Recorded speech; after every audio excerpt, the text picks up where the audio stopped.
In 2009, Forbes magazine listed a Mexican drug trafficker as one of the world's most powerful people, ranking him alongside presidents and CEOs. His estimated net worth? $1 billion. His nickname? El Chapo. Shorty. But here's what makes Joaquín Guzmán different from every other drug lord. He escaped from maximum security prison. Twice. Once through a tunnel that took a year to build. His cartel moved more drugs than Pablo Escobar ever did. And his capture required the full force of the Mexican military and the US government. Today, we're breaking down exactly how El Chapo built the Sinaloa Cartel. The tunnel networks, the brutal violence, the corruption that reached the highest levels of government. This is the complete story of how a poor farmer became the most wanted man on earth. Joaquín Archibaldo Guzmán. Laura was born in 1957 in La Tuna, a remote mountain village in Sinaloa, Mexico. His family was desperately poor. They lived in a shack with no electricity or running water. His father grew opium poppies and marijuana to survive. Joaquín was the oldest of 7 children. His father was an abusive alcoholic who beat him regularly. By age 6, Joaquín was working in the fields, helping harvest drug crops. School was a luxury his family couldn't afford. He never learned to read or write properly. By his teens, Joaquín was selling oranges and soft drinks to help feed his family.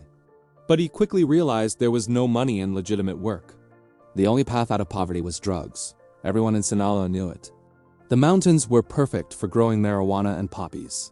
The government was weak, and Americans would pay premium prices. At 15, Joaquín started working for a local trafficker named Pedro Aviles Perez, known as the Lion of Sinaloa. Aviles was a pioneer who used small aircraft to smuggle drugs into the United States. Joaquín learned the business from the ground up: how to grow crops, how to process drugs, how to bribe officials, how to move product across borders. Joaquín was short, standing only 5 foot 6 inches tall. Kids teased him mercilessly. They called him Chapo, slang for shorty. The nickname stuck. But what Joaquín lacked in height, he made up for in ambition and ruthlessness. By his 20s, Joaquín had caught the attention of Miguel Angel Felix Gallardo, who ran the Guadalajara Cartel, the most powerful drug organization in Mexico. Felix Gallardo was impressed by Joaquín's work ethic and creativity. He put Joaquín in charge of logistics, managing smuggling routes from Sinaloa to the US border. Joaquín proved to be a logistics genius. He coordinated massive shipments of cocaine from Colombia through Mexico into the United States. He built a network of tunnels under the border. He bribed border guards, police, and politicians. He turned drug trafficking into an efficient business operation. But in 1989, everything changed. Mexican authorities arrested Felix Gallardo. The Guadalajara Cartel collapsed. The organization splintered into smaller cartels fighting for control: Tijuana, Juarez, Gulf, and Sinaloa. Joaquín, now in his early 30s, saw his opportunity. He aligned with Ismael El Mayo Zambada and the Beltran Leyva brothers. Together, they formed the Sinaloa Cartel. Joaquín would lead it to become the most powerful criminal organization in the world. The 1990s were a golden age for Mexican drug cartels. The Colombian cartels were being dismantled. Pablo Escobar was dead. The Cali cartel was destroyed. Mexican traffickers took over the cocaine trade, serving as the bridge between South American producers and American consumers. El Chapo understood that control of territory meant control of smuggling routes. He needed to dominate the corridors from Mexico's Pacific coast to the US border. That meant war with rival cartels. The violence was staggering. Cartel assassins killed competitors, police officers, journalists, and innocent bystanders. Bodies were left in public squares as warnings. Victims were tortured, dismembered, and hung from bridges. El Chapo's message was clear: cross the Sinaloa Cartel and die. But El Chapo wasn't just a killer. He was a businessman. He pioneered new smuggling methods that revolutionized drug trafficking. His specialty was tunnels. El Chapo built sophisticated tunnels under the US-Mexico border. Not crude holes, but engineered structures with ventilation, electricity, and rail systems. Some stretched over half a mile underground. These tunnels could move tons of drugs without detection. When authorities discovered and sealed one tunnel, El Chapo would build 2 more. The tunnel network became his trademark. Law enforcement couldn't keep up. For every tunnel they found, dozens more remained operational. El Chapo also used submarines. Not metaphorical submarines, Actual semi-submersible vessels that could carry multiple tons of cocaine underwater from South America to Mexico. These narco subs were nearly impossible to detect. He used cargo trucks with hidden compartments, fishing boats, private planes. He even tried catapults to launch drug packages over border walls. Every method imaginable, El Chapo used it. The Sinaloa Cartel became a vertically integrated business. They purchased cocaine directly from Colombian producers. They transported it through Central America and Mexico. They distributed in every major U.S. city. Chicago became a primary hub. El Chapo's drugs reached as far as New York, Los Angeles, and Atlanta. By the mid-2000s, the Sinaloa Cartel controlled 40 to 60% of the drug trade in Mexico. They were generating billions of dollars annually. El Chapo personally was worth an estimated $1 billion, but the money came with a price.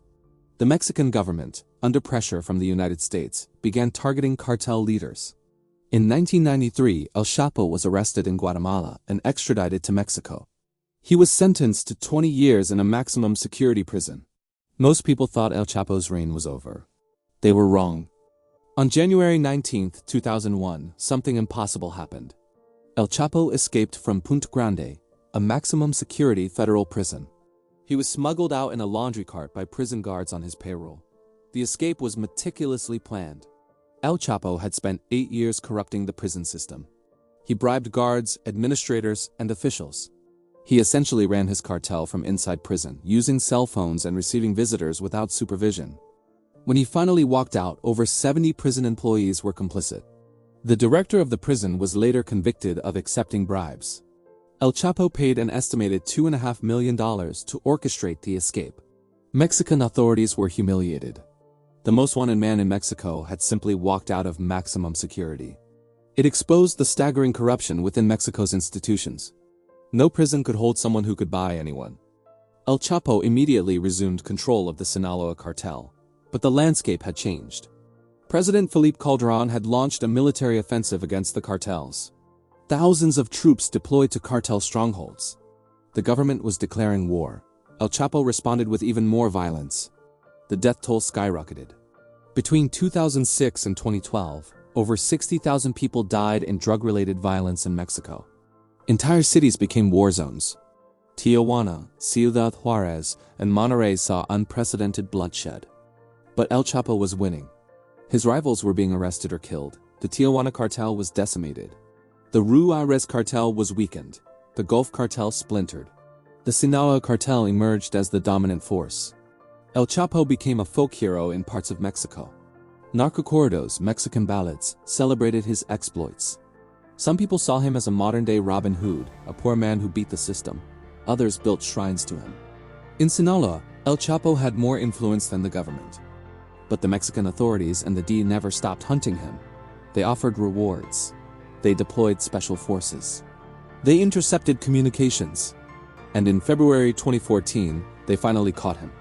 El Chapo was captured in a beachfront condo in Mazatlan. No shots were fired.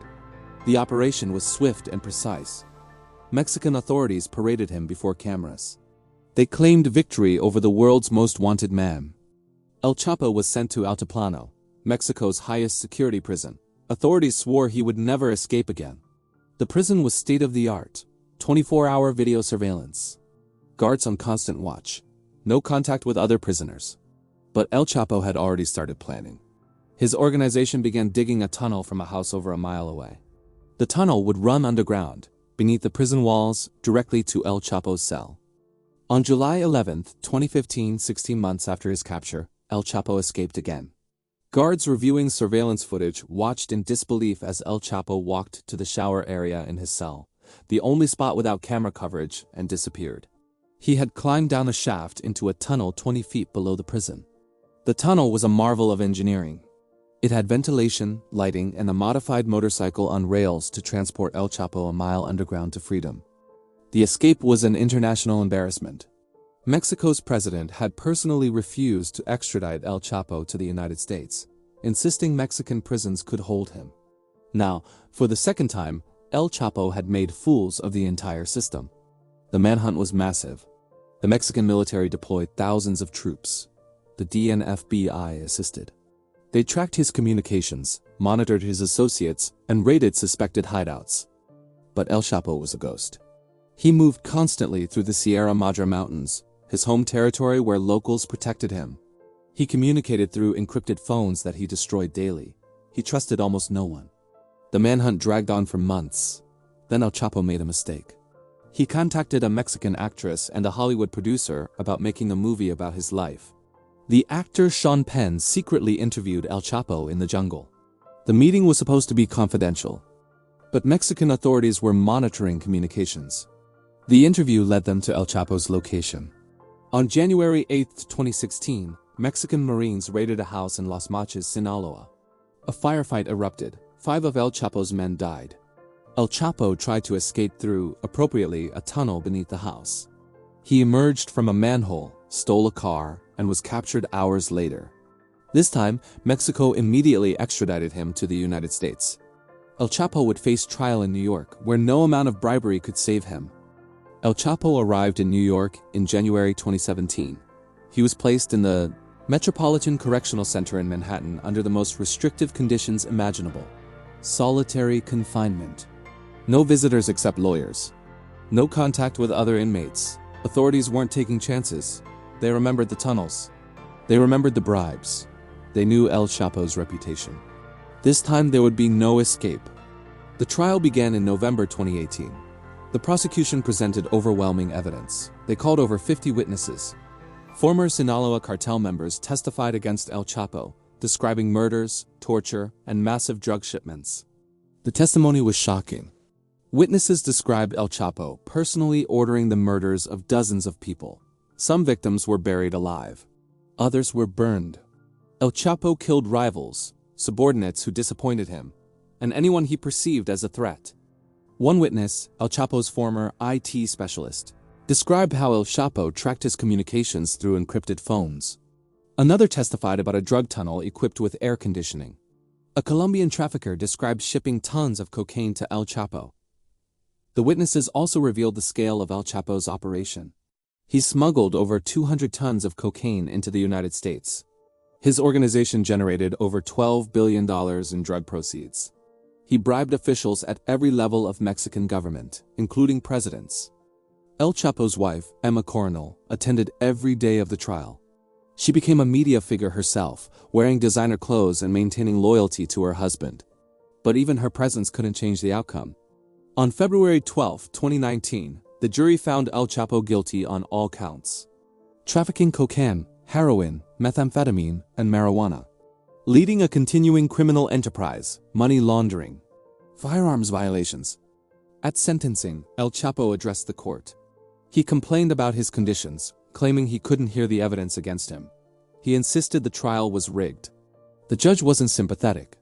El Chapo was sentenced to life in prison plus 30 years. He was also ordered to forfeit $12.6 billion. The judge sent him to a DX Florence in Colorado, known as the Supermax. It's the most secure prison in America, designed to hold the most dangerous criminals with zero chance of escape. El Chapo is now serving his sentence in a 7 by 12-foot cell. He spends 23 hours a day in solitary confinement. His only human contact is with guards. He will never be released. He will die in that cell. But the Sinaloa Cartel didn't die with him. His sons, known as Los Chapitos, took over operations along with Ismael El Mayo Zambada, who has never been caught. The organization continues to flood the United States with drugs, now focusing heavily on fentanyl. El Chapo's legacy is one of violence and suffering. The Mexican drug war he helped escalate has killed over 350,000 people since 2006. Entire regions of Mexico are controlled by cartels. Corruption remains endemic.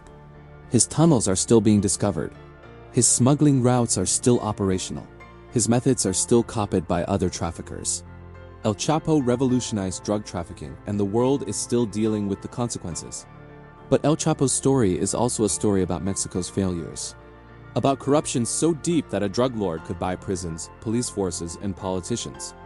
About poverty so severe that young men see trafficking as their only option. About demand in the United States that fuels an entire industry of death. El Chapo's wife, Emma Coronel, was arrested in 2021 and pleaded guilty to drug trafficking charges. She was sentenced to 3 years in prison. Even she couldn't escape the gravitational pull of the Sinaloa Cartel. So how did El Chapo build the Sinaloa Cartel? Through violence, innovation, and systematic corruption. Through building tunnels when walls went up.